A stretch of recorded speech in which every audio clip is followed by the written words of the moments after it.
budget transfert des résultats de clôture à la comité de déclaration des deux biens Montreuil. Par délibération en date du 9 avril 2018, le Conseil a adopté le compte administratif 2017 du budget annexe de l'eau potable ainsi que son compte de gestion.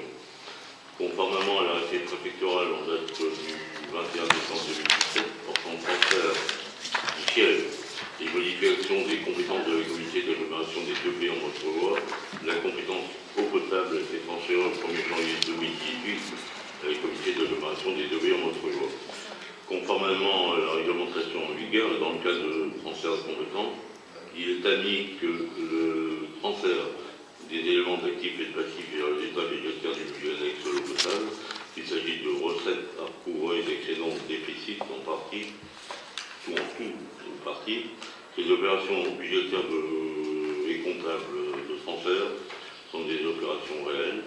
Le comptable public procédera au transfert des balances du budget annexe de l'eau potable sur le budget principal par des opérations non budgétaires.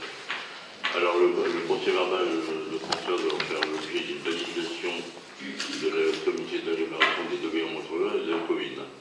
Pour faire suite au courrier du 26 mars 2018 de M. Bruno Cousin, président de la CDBZM, le conseil municipal doit décider premièrement de déclarer le budget annexe d'eau potable au 31 décembre 2017, d'autoriser l'intégration des éléments d'actifs et de passifs dans le budget 14 de la commune, de mettre à la disposition de la CDBZM les biens et équipements nécessaires à leur exercice, ainsi que les droits, l'ensemble des droits et obligations qui sont attachés, d'autoriser le comptable public à procéder à l'intégration des comptes de ce budget annexe dans le budget principal, de confirmer le résultat du budget annexe au potable constaté au 31 décembre 2017. Alors, pour mémoire, l'excédent de fonctionnement était de 219 712,22 € et l'excédent d'investissement était de 644,14 € transférés dans sa totalité. D'approuver l'écriture comptable passée sur le budget principal de la commune qui prévoit la reprise du résultat de la section de fonctionnement ainsi que celle de la section d'investissement du budget annexe au potable sans y intégrer des restes à réaliser qui sont transférés à la CDBZM, d'approuver le transfert des résultats de la section d'investissement et de fonctionnement du budget annexe au potable ainsi que des restes à recouvrer à la CDBZM, d'autoriser l'autorité parentale, l'autorité régale, à signer tout document nécessaire à l'exécution de la présente délibération. Est-ce que vous avez des questions? Oui. Votre micro. J'arrive. J'ai pas tout compris dans les transferts qui seront opérés, parce qu'il y a plusieurs choses qui me semblent contradictoires dans ce qui est écrit. Parce que d'un côté, on écrit que les résultats de la section de fonctionnement et celle d'investissement sont transférés dans le budget principal de la commune, et juste en dessous, il est écrit la même chose pour le transfert dans le budget de la CA2BM. Donc, qu'est-ce qui est transféré exactement? Parce que le passif et l'actif, si la compétence est transférée, dans ce cas-là, le passif et l'actif devraient être transférés aussi à la CA2BM.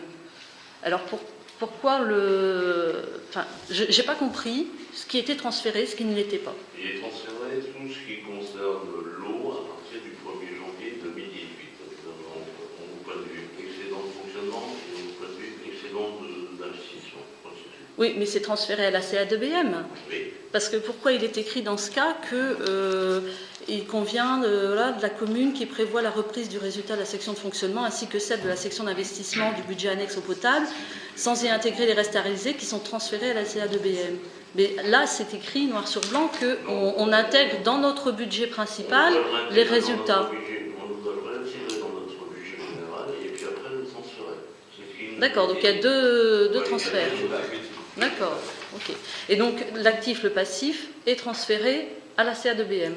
Dans ce cas-là, pourquoi il est écrit de mettre à disposition de la CA2BM les biens et les équipements nécessaires à leur exercice? Tout ce qui est tuyaux, etc., ça fait partie du budget, parce qu'on les amortissait. C'est pour ça qu'on avait toujours un excédent dans le budget de l'eau. Actuellement, au 1er janvier 2018, on transfère l'excédent au point de vue fonctionnement et l'excédent au point de vue investissement. C'est le principal. Donc, pour transférer, on intègre ces sommes au budget général de la commune et puis après on transfère. Ouais. Donc on ne met rien, on n'aura rien à mettre à disposition. Donc tout ce qui est amortissement, etc., ce sera la CA2BM qui devra amortir. D'accord. Merci. J'ai une question, s'il vous plaît. Qui prend la facturation de l'eau potable? Alors, la facturation de l'eau potable est assurée par Veolia concernant une petite retour. Oui, parce qu'il y a des particularités dans notre facturation, comme la surtaxe communale sur l'eau. La surtaxe communale, c'est le gros point d'interrogation. Moi, je pense qu'elle va être maintenue. Et puis, mais nous en saurons plus dans quelques semaines. Mais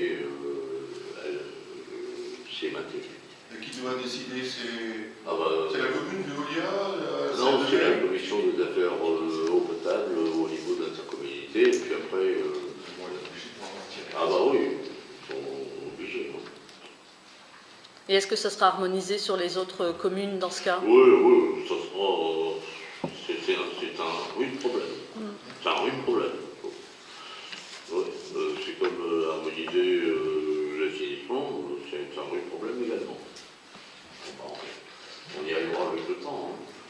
Concernant les ordures ménagères, n'en parlons pas. C'est un rude problème. Enfin, l'intercommunalité, au début,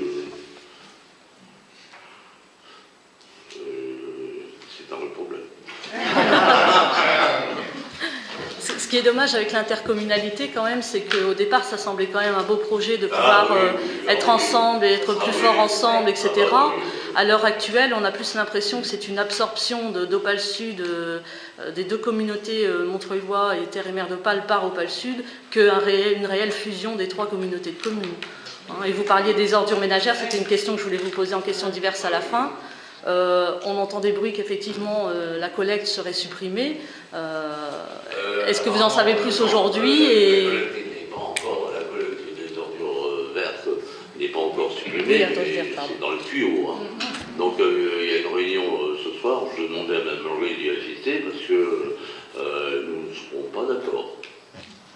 Parce qu'effectivement, la communauté de communes Mer et Terre d'Opale, si elle avait décidé de mettre en place un ramassage des ordures, des déchets verts, c'est que les habitants en avaient besoin et en éprouvaient la nécessité.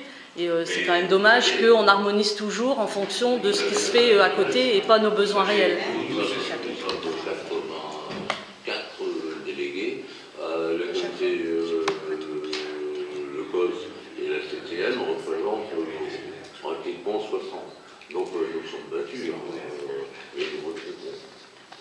Sur certains points, c'est une harmonisation vers le bas. Oui, tout à fait, c'est regrettable. Mais est-ce que nos impôts et nos taxes seront harmonisés vers le bas aussi, en ayant moins de services? Alors que la taxe d'ordures ménagères, si mes souvenirs sont bons, nous payons le moins cher. Mais nous payons moins cher parce que il y a le Touquet, hein. Il ne faut pas se leurrer non plus. Hein.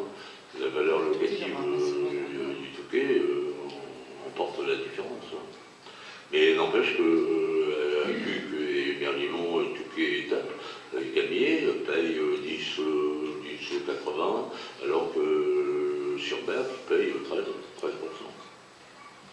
Ah oui, qu'est-ce que vous voulez? Alors donc, non mais c'est pas encore officiel, parce que les commissions se réunissent, mais il est prévu de supprimer la collecte des déchets verts au 1er janvier, de supprimer la collecte des verres, et donc on les portera sur les points existants. Tout ça, ça fait beaucoup. Hein. Oui.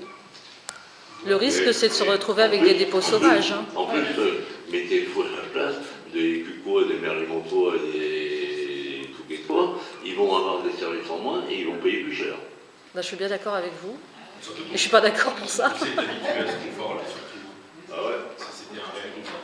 Mais en fait, il y a d'autres solutions qui peuvent exister au niveau de CUC. On verra si on ne peut pas faire un ramassage spécifiquement du poids pour les déchets verts. Est-ce qu'il y aurait moyen éventuellement de les recycler au sein des services techniques pour qu'ils Et recyclent reste quoi. le problème des sacs. Hein. Oui. Le problème des sacs, c'est un rude problème. Hein. Enfin, nous verrons, parce que la décision n'est pas prise. Elle sera prise dans les semaines qui viennent. Et puis, nous aviserons. Il faut attendre de voir ce que ça va donner. En tout cas, nous, la CFE-même, on envisage de voter contre. Oui, on envisage de voter contre, mais en fait, au point de vue assainissement, la commission de commune, maire de Pâle, a donné pas mal d'argent. Au point de vue eau, vous avez vu, nous donnons pas mal d'argent. Au point de vue ordre manager, on a des services en moins et puis on va payer plus cher. Bon, enfin, attendons. Et la situation du président n'est pas facile non plus.